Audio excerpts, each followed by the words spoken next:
اللہ کے سوا کسی اور کی اطاعت جس سے اللہ کی معصیت لازم آتی ہو، شرک۔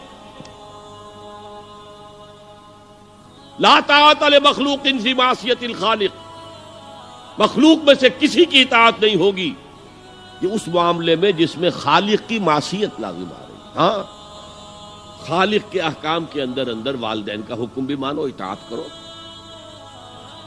اساتذہ کا حکم مانو، کسی اور کو اپنا لیڈر مانا ہے اس کا حکم مانو، لیکن ناٹ بیونڈ وہ جو سرکل ہے کتاب و سنت کا، اس سے باہر نہیں۔ لا طاعت لمخلوق فی معصیت الخالق، یہ آپ الجبرے کے فارمولے کے طور پر اپنے سامنے رکھیے۔ اب اسے اپلائی کیجئے، جیسے فارمولوں کے ذریعے سے پھر بڑے بڑے وہ سم جو ہے وہ حل کیے جاتے تھے سوالات۔ صبح کا وقت ہے، آنکھ بھی کھلی ہے، کوئی اذان کی آواز بھی کان میں آئی ہے، آپ کا نفس کہتا ہے ابھی سو جی۔ آپ نے اپنی چادر یا کمبل کو درست کیا اور کروٹ لی اور سو گئے۔ یہ کیا ہے؟ آپ نے کس کا حکم پیچھے پھینکا اور کس کا حکم مانا؟ اللہ کے حکم کو پیچھے پھینک دیا، نفس کے حکم کو آگے رکھا۔ یہ شرک، اس شرک کو جاننے والے بہت کم ہیں۔ مولانا روم نے خوب کہا تھا، نفس ما ہم کم ترس فرعون نیست لیکن ایراعون نیست۔ میرا نفس بھی فرعون سے کم نہیں ہے۔ فرعون نے کہا تھا نا، الیس لی ملک مصر وہذہ الانہار تجری من تحتی، کیا اس ملک مصر کی حکومت میری نہیں ہے؟ اور سارا جو یہ آب پاشی کا نظام ہے، انہار کا نظام ہے، وہ میرے کنٹرول میں نہیں ہے؟ جس کا چاہوں موگا کھلا رکھوں، جس کا چاہوں بند کر دوں۔ یہ تھا خدائی کا دعویٰ، انا ربکم الاعلی۔ تو مولانا روم کہتے ہیں میرا نفس بھی اس سے کمتر نہیں ہے۔ وہ کہتا یہ جسم میرا ہے، اس پر میرا حکم چلے گا، میں نہیں جانتا کون اللہ کون رسول، کیا حرام کیا حلال۔ تو فرعون سے کم تو نہیں ہے میرا نفس، لیکن ایراعون اس کی بہت مدد تھی، فوج تھی، لاؤ لشکر تھا، تو اس نے زبان سے بھی کہہ دیا کھل کر انا ربکم الاعلی۔ میں مسکین ہوں، غریب ہوں، میرے پاس کوئی طاقت نہیں ہے، میں زبان سے تو کچھ نہیں کہہ سکتا، اندر سے میرا نفس یہی کہتا۔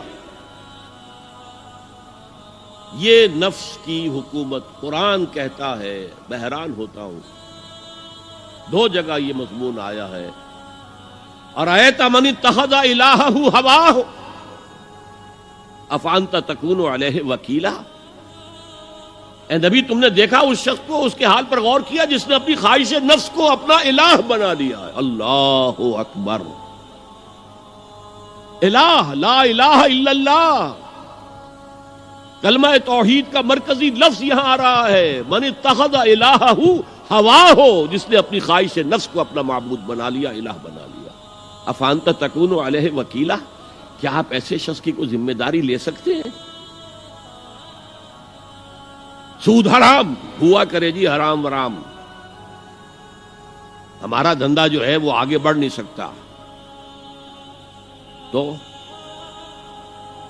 اللہ کے حکم کو پیچھے ڈالا، نفس کے تقاضے کو آگے رکھا۔ کون معبود ہے آپ کا؟ نام عبداللہ رکھیے، نام عبد الرحمن رکھیے، ہے عبد النفس، نفس کے بندے، نفس کے غلام۔ یہ میں نے یوں سمجھیے کہ جیسے میں نے ہجرت اور جہاد کی ڈیفینیشنز کی تھی۔ ہجرت کا بیس کیا ہے؟ پوچھا گیا ایو الہجرت افضل یا رسول اللہ، اے اللہ کے رسول بتائیے سب سے اعلیٰ ہجرت کون سی ہے، افضل؟ فرمایا ان تہجر ما کرہ ربک، ہر اس چیز کو چھوڑ دو جو تمہارے رب کو پسند نہیں۔ آج رات ہی سے آپ ہجرت شروع کر سکتے ہیں۔ جائزہ لیجئے کیا کیا چیزیں میری زندگی میں خلاف شریعت ہے، جو اللہ کو ناپسند ہے، فیصلہ کیجئے کہ آج کے بعد نہیں ہوگی۔ ہجرت شروع ہو گئی، افضل الہجرہ، سب سے افضل ہجرت شروع ہو گئی۔ لیکن ٹاپ پر لے جائیے تو یہ ہجرت جب اللہ کے دین کو قائم کرنے کی جدوجہد اس مرحلے پر آ جائے کہ اب باطل کے ساتھ ٹکراؤ ہے اور اب چاہیے کہ ساری قوت ایک مرکز پر جمع ہو جائے، ہجرت فرض کر دی گئی، وہ ہجرت گھر بار چھوڑ کر، اہل و عیال کو چھوڑ کر، اور مکے کے بھیڑیوں کے رحم و کرم پر چھوڑ کر اپنے گھر والوں کو جو لوگ ہجرت کر کے آئے، حکم تھا۔ ہجرت مدینہ فرض تھی، ہجرت حبشہ فرض نہیں تھی، صرف اجازت تھی کہ جن سے سختیاں نہیں جھیلی جا رہی مزید وہ چلے جائیں۔ تو ہجرت کا یہ ابتدائی نقطہ، انتہا یہ جہاد، المجاہد من جاہد نفسہ، جہاد تو یہاں سے شروع ہو گیا، اپنے نفس کے خلاف جہاد کرنا۔ صبح نفس نے کہا ابھی سو جاؤ، آپ نے نفس کی بات کو رد کیا، اپنا کمبل اٹھا کے پھینکا، اٹھے، وضو کیا، نماز کے لیے آپ مسجد چل دیے، آپ نے جہاد کیا نفس کے خلاف۔ یہ افضل الجہاد ہے، اور سب سے چوٹی اوپر یہ ہے کہ جب وہ حق و باطل کی جنگ ہو تو جان ہتھیلی پر رکھ کر میدان میں حاضر ہو جاؤ۔